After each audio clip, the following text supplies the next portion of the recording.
uBus Karat U4212 is designed for 25 passengers and intended for urban transportation in tropical climates.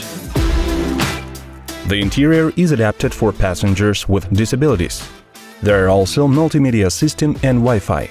Its automatic climate control system with increased capacity maintains a comfortable temperature for passengers, even if it's more than plus 50 degrees Celsius outside.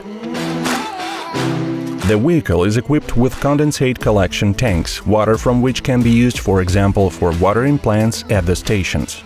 The Karat's glazing configuration provides an overview of 360 degrees, allowing passengers to enjoy bird's-eye perspectives.